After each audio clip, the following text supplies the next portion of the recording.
Nanti saya ngomong. Saudara harus memahami bahwasanya Kristen itu di dalam pandangan Paulus sendiri adalah kumpulan orang-orang yang hidup secara kafir. Jadi jangan Anda ngadi-ngadi mengatakan jemaat pertama, gereja yang pertama adalah Kristen. No, nonsense, bullshit. Makanya perlu belajar, bukan hanya kecepatan berbicara.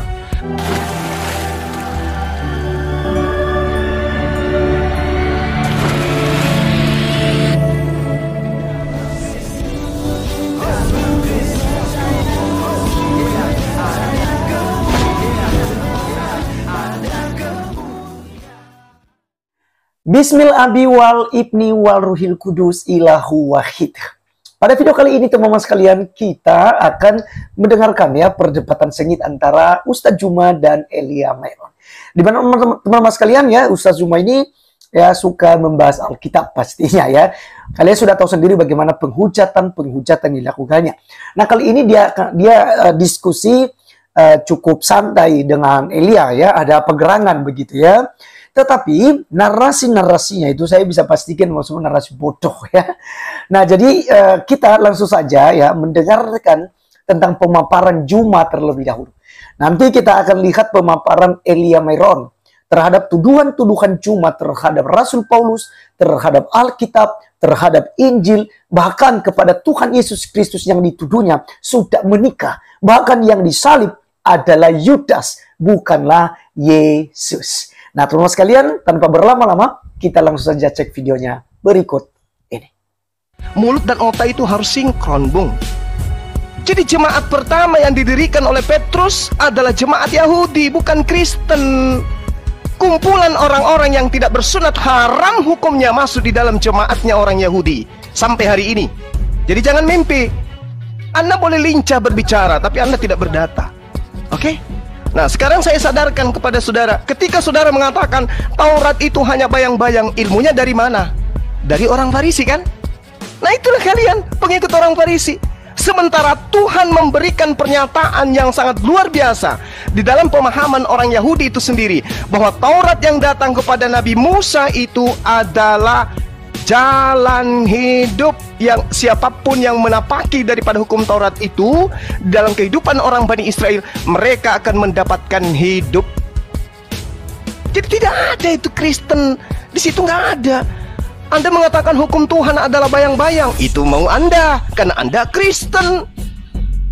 Tetapi orang Yahudi, di mana mereka adalah umat yang diangkat derajatnya oleh Tuhan, apakah pernah diajarkan Taurat itu bayang-bayang dan yang benar adalah ajaran Kristen? Mimpi. Itu mimpi itu, Bung. Makanya Yesus mengatakan, wahai Bani Israel, waspadalah kepada orang Farisi. Tapi kalau di Kristen, wahai orang Kristen, rangkulanlah dengan orang Farisi. Tuh, coba Anda lihat itu dari kacamata perspektif kerangka berpikir Anda aja dulu. Kristen berasal dari orang Farisi atau bukan? Yes, orang Farisi. Siapa orang Farisinya? Paulus. Apa pembuktiannya? Pengakuan dari mulutnya sendiri. Di mana diterangkan? Filipi 3 nomor 5. Aku adalah orang Ibrani asli dari keturunan Benyamin. Aku adalah orang Farisi. Kata Yesus, waspada. Ini waspada. Dan betul saja. Sekali lagi saya katakan, kalau Anda cerdas, Anda orang terpelajar, satu-satunya pemain tunggal yang mendirikan agama, mendirikan sekte di luar daripada agama Yahudi yang dianut oleh Yesus, hanya Paulus. Sekte apa itu? Kristen. Orang Yahudi menyebutnya Nasrani. Itu diterangkan dalam Kisah Para Rasul 24 nomor 5. Jadi tolong teman-teman Kristen, mulai hari ini Anda imani dan percayai bahwa jemaat pertama adalah Kristen, itu buyar. Tinggalkan itu adalah pembodohan. Jemaat pertama yang didirikan oleh Petrus adalah kumpulan ahli-ahli Taurat. Mereka adalah orang-orang yang bersunat. Mereka yang ketika masuk ke bait suci bukan duduk di bangku, tetapi mereka berdiri untuk sujud di hadapan Tuhannya mereka. Sebelum masuk ke rumah ibadah mereka cuci kaki, cuci tangan, membasuh wajah dan seterusnya. Mereka wudhu. Sementara Kristen itu beda. Jadi jangan pernah mimpi jemaat mula-mula yang didirikan di atas batu karang itu adalah Kristen. Itu pembodohan. Catat itu. Jemaat yang didirikan Petrus adalah kumpulan orang-orang yang bersunat. Mereka adalah praktisi Torah. Ya, catat. Sehingga ketika Anda mengatakan kami adalah Kristen awal mula dari muridnya Yesus, itu bohong. Paulus mendirikan sekte di Antioquia itu karena dia mengaku dia diutus sebagai rasul kepada orang-orang yang tidak bersunat. Maka jemaat pertama, orang-orang yang tidak bersunat, pemakan babi, adalah Kristen, dan itu tidak ada korelasinya dengan pengajaran Yesus. Jadi ketika Yesus mengatakan waspadalah kepada serigala-serigala yang nyamar seperti domba, yang dimaksud tidak lain adalah Paulus in the gang. Silakan Anda bantah. Oke. Ya, terima kasih Pak Juma ya. Sebenarnya saya juga mau menunjukkan bahwa seringkali Bapak Juma dalam rautan argumentasinya itu gagal sekali berpikir dengan apa yang saya sampaikan. Kemudian merujuk dari apakah orang-orang Kristen yang di jemaat yang didirikan Yesus itu bersunat? Iya, bersunat. Ketika saya bilang ya bersunat, langsung Bapak berpikir bahwa wah, argumentasi saya sudah patah karena itu. Enggak. Sebenarnya ini hanya ketidaktahuan Anda ya. Orang Yahudi yang percaya Yesus itu tetaplah harus disunat. Karena sedangkan orang Yahudi yang percaya Yesus tidak dibebankan hukum sunat. Kisah Para Rasul 21 ayat 25. Tetapi mengenai bangsa-bangsa lain yang telah menjadi percaya, sudah kami tuliskan keputusan-keputusan kami, yaitu mereka harus menjauhkan diri dari makanan yang dipersembahkan berhala, dari darah, dari daging binatang yang mati, dan dicekik dari percabulan. Ayat 20-nya kalau kita melihat sebelum sampai kepada konklusi ini, mendengar itu mereka memuliakan Allah. Lalu yang berkata kepada Paulus, saudara, lihatlah beribu-ribu orang Yahudi telah menjadi percaya dan semuanya rajin memelihara hukum Taurat. Di ayat 22-nya, tetapi mendengar tentang engkau, bahwa engkau mengajar semua orang Yahudi yang tinggal di antara bangsa-bangsa lain untuk melepaskan hukum Musa. Bangsa lain untuk melepaskan hukum Musa. Bapak harus mengerti ya, bahwa ketentuan sunat itu diberikan kepada yang memang diteruskan dari Abraham, kemudian berakhir di orang-orang Yahudi dari ke-12 suku Israel ini sebagai bentuk perjanjian mereka. Kemudian selanjutnya dikatakan sebab engkau menyatakan supaya mereka jangan menyunatkan anak-anaknya dan jangan hidup menurut adat istiadat kita. Jadi kita harus mengerti teman-teman bahwa hukum sunat ini adalah hukum yang only berlaku bagi orang-orang Yahudi. Tapi karena Yesus menyatakan pergilah jadikanlah semua bangsa muridku, baptislah mereka di dalam nama Bapa, Putra dan Roh Kudus. Artinya hukum Yahudi ini tak berlaku lagi bagi dunia ini. Itu berlaku bagi mereka aja. Bagi dunia ini tidak berlaku lagi hukum sunat karena mereka sudah disunatkan melalui kematian Kristus. Inilah relevansi yang saya katakan. Saya tetap konsisten dalam argumentasi saya. Saya tidak mau gagal berpikir ya. Nah, ketika Yesus menyatakan baptislah semua orang di dalam nama Bapa, Putra, Roh Kudus, kemudian juga Paulus. Jadi Paulus ini bukan bertentangan dengan Yesus. Ini harus yang diperhatikan ya teman-teman. Paulus ini menginjil bagi dunia. Karena di ayat 21 dikatakan bahwa di antara bangsa-bangsa lain dan Yahudi dan bangsa-bangsa lain yang melepaskan hukum Musa. Artinya bangsa-bangsa lain itu tidak terikat dengan hukum Musa. Inilah mengapa orang Yahudi itu sangat fanatik dengan orang-orang di bangsa lain. Artinya memang hukum Israel yang sangat ketat ini, yang tadinya perlakuan hukum Taurat ini tidak berlaku lagi bagi bangsa lain. Makanya orang Kristen yang non-Yahudi itu tidak perlu disunatkan. Itu argumentasi yang pertama. Argumentasi yang kedua, mengapa orang-orang Yahudi atau pada masa ketika Yesus mendirikan jemaatnya yang adalah Petrus sang batu karang itu, mereka adalah orang-orang bersunat. Argumentasi yang pertama itu karena mereka adalah orang Yahudi. Kemudian argumentasi yang kedua agar itu tidak menjadi batu sandungan atas pemberitaan mereka. Paulus dengan jelas menegaskan bahwa Timotius itu haruslah disunat, gitu ya, karena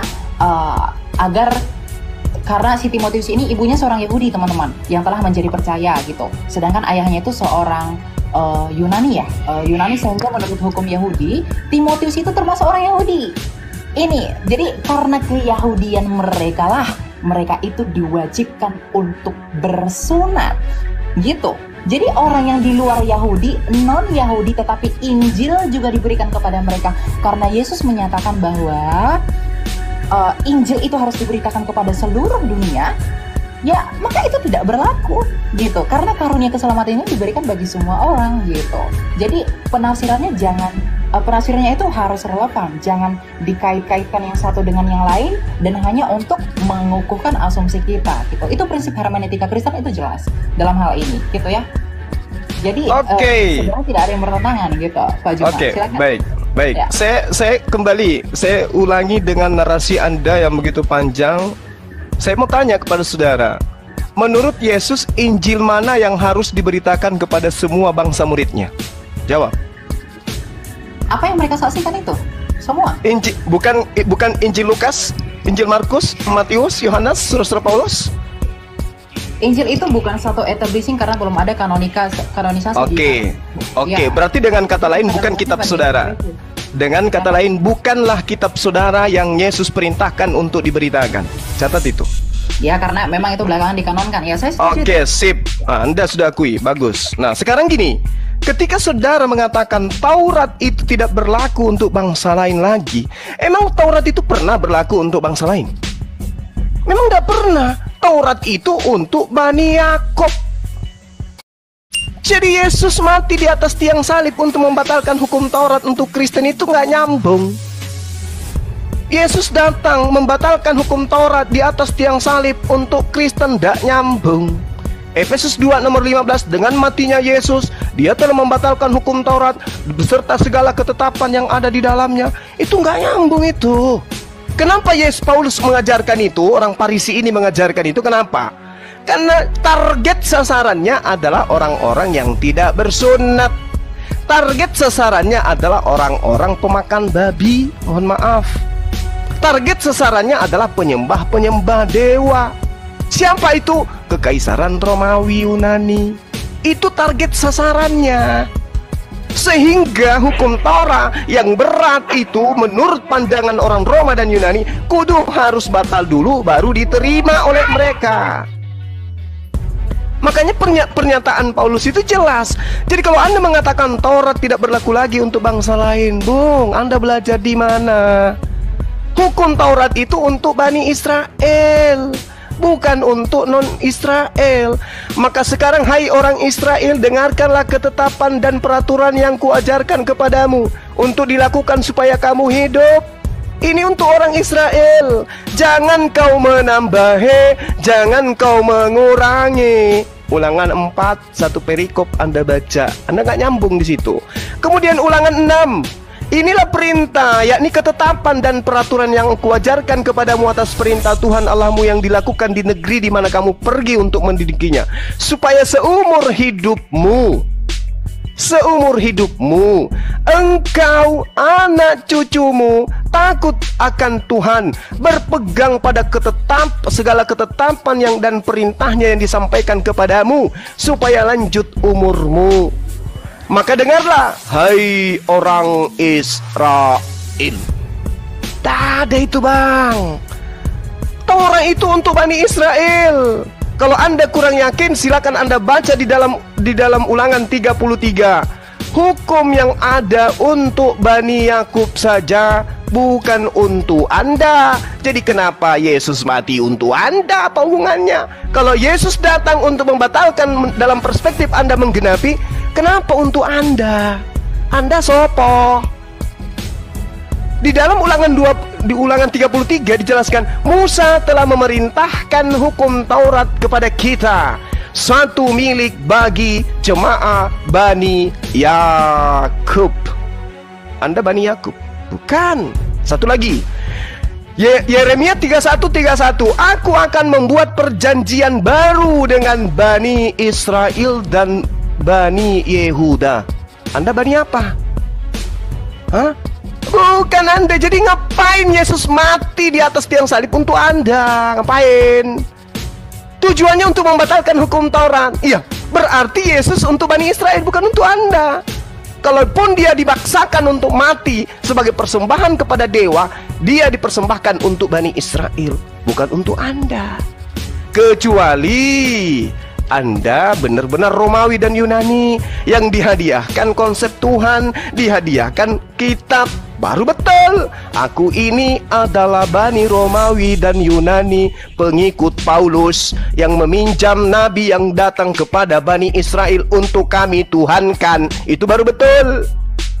Saya jempol kalau Anda jujur di situ. Yang pertama, Anda sudah mengakui jemaat mula-mula yang didirikan oleh Petrus adalah jemaat bersunat. Berarti mereka bukan Kristen. Mereka adalah Bani Israel yang percaya Yesus utusan Tuhan, belum terkontaminasi dengan ajaran Farisi. Sedangkan yang di Antioquia murni mutlak absolut pengajaran Farisi. Muncullah Kristen penyembah manusia, dan itu Anda aminkan hari ini. Makanya saya tanya, Injil mana? Injil Lukas? Bukan. Markus? Bukan. Injil yang mana? Ya Injil Yesus. Mana Injil Yesus itu? Baca kitab Anda. Kalau Anda punya Bible, saya ajarin sekarang. Di dalam Yohanes 1 nomor 48, Yesus memanggil Filipus. Filipus, ikutlah denganku. Kadia, ikut denganku wahai Filipus. Filipus disebut namanya, ada legalitas dari Yesus untuk Filipus. Lalu kemudian di Kisah Para Rasul 8 di nomor 35, Filipus memberitakan tentang Injil Yesus. Yang diajarkan oleh Filipus adalah Injil Yesus, bukan Injil Lukas, Markus, Matius, Yohanes, bukan. Jadi kalau Anda pun memaksakan memberitakan Injil kepada seluruh makhluk, maka berita yang harus didengarkan itu adalah Injilnya Yesus yang dibawa oleh Filipus, bukan Lukas, bukan Paulus. Sadari itu kalau Anda memang benar-benar ingin selamat. Yesus punya Injil sendiri yang diberitakan muridnya Filipus, dan Filipus mendapatkan legitimasi jelas. Sementara Paulus, Lukas, Markus, pengarang Matius, pengarang Yohanes, pengarang Markus itu tidak ada legitimasi dari dia, dari Yesus. Sementara sumber firman, bahkan kalian mengatakan firman itu adalah sang firman, itu adalah Yesus. Sang firman memberikan legitimasi kepada Filipus, bukan kepada penulis Injil Anda. Jadi Injil Anda itu bukan yang harus diberitakan ke seluruh dunia. Simpan itu di peti. Cari Injil Filipusnya, beritakan kepada dunia. Disitulah yang benar. Injil Filipus masih ada sisanya. Yesus menikah dengan istrinya Maria. Silakan. Oke. Terima kasih Pak Juma. Ya, saya ini ya sudah cukup mendengarkan tadi ya apa yang disampaikan. Saya mau bantu yang pertama dulu. Tadi Pak Juma menyatakan berkaitan dengan Taurat itu untuk orang Yahudi. Ya, kita buka Lukas 16 ayat 16. Lukas ya. Hukum Taurat dan kitab para nabi berlaku sampai kepada zaman Yohanes. Dan sejak itu kerajaan Allah diberitakan dan setiap orang menggagahinya berebut memasukinya. Yang pertama. Yang kedua, Matius 11 ayat 13. Sebab semua nabi dan kitab Taurat bernubuat hingga tampilnya Yohanes. Jadi Lukas, Matius itu relevan bahwa Taurat itu hanya berakhir dan berlaku sampai di masa Yohanes. Oke, jadi di sini kita bisa melihat bahwa Matius itu memberi penjelasan lebih jelas dengan menempatkan kata mereka bernubuat itu berakhir hingga tampilnya Yohanes Pembaptis tentang kesaksian kebenaran yang akan datang di dalam Kristus. Dengan demikian kita mengerti bahwa Taurat itu dan nubuat-nubuat para nabi dalam Perjanjian Lama berakhir pada saat tampilnya nabi terbesar, yaitu Yohanes Pembaptis, ya. Dengan tanda kematian Yesus di kayu salib, berlaku hukum Kristus, hukum kasih. Ini saya sudah tegaskan dari awal, bahwa hukum Kristus itu adalah dua hukum. Hukum Taurat itu terikat pada 613 hukum.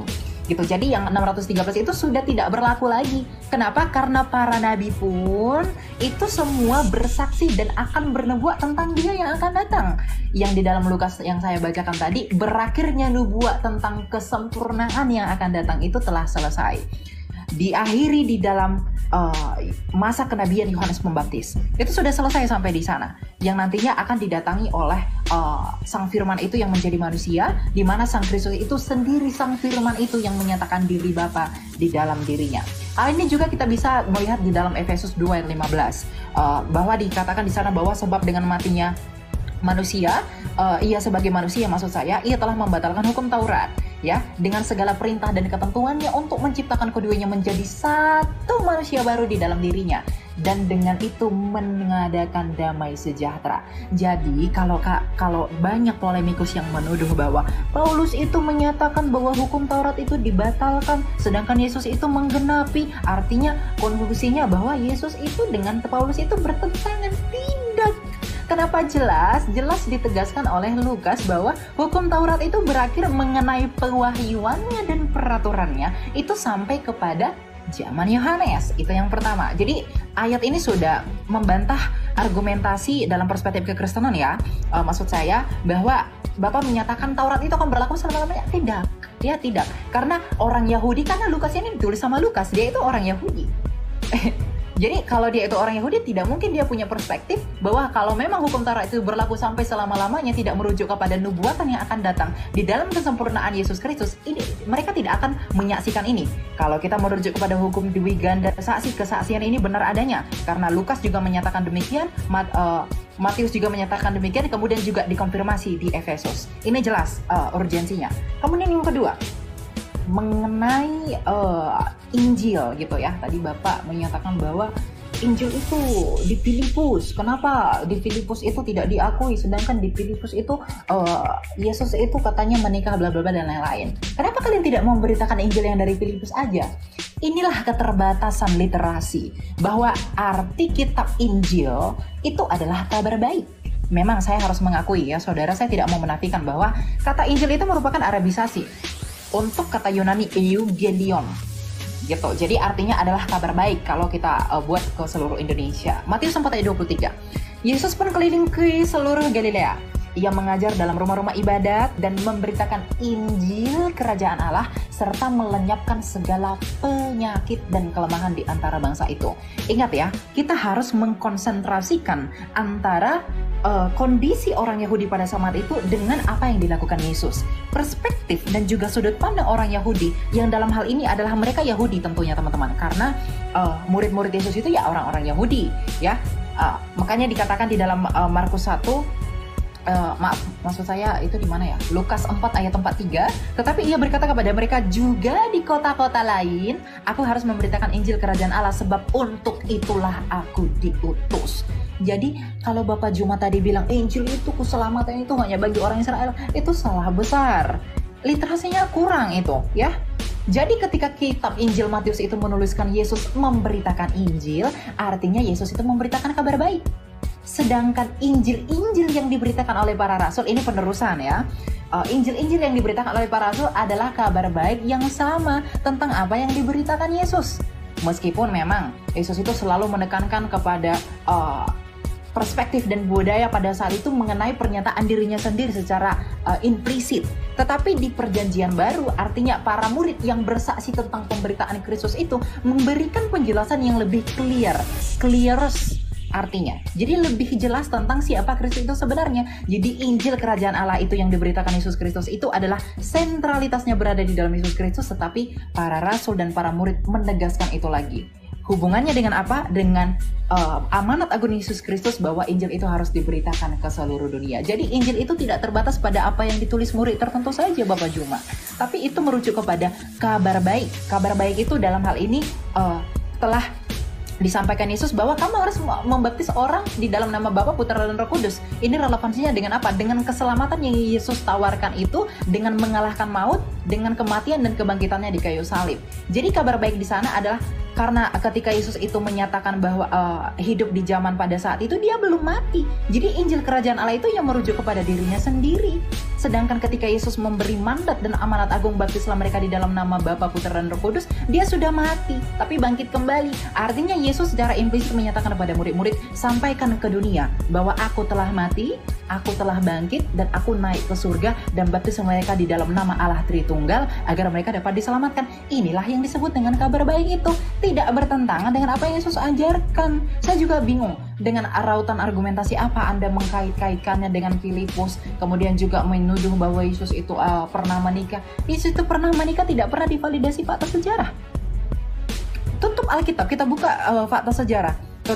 Tulisan Marabin Serapion, kemudian tulisan Tacitus, kemudian juga siapa namanya satu lagi saya lupa, yang dari Roma itu. Mereka tidak pernah menyaksikan Yesus Kristus itu menikah. Bahkan Flavius Josephus itu membuktikan dan juga menuliskan dalam sejarahnya bahwa Yesus itu diakui dan dianggap orang Yahudi itu bangkit pada masa itu, dan tidak pernah menuliskan historikal tentang pernikahannya dia. Jadi Injil itu merujuk kepada kabar baik, terlepas dari bagaimana memang perspektiva dari budaya pada bangsa itu. Gitu Pak Juma ya. Terima kasih. Oke, baik.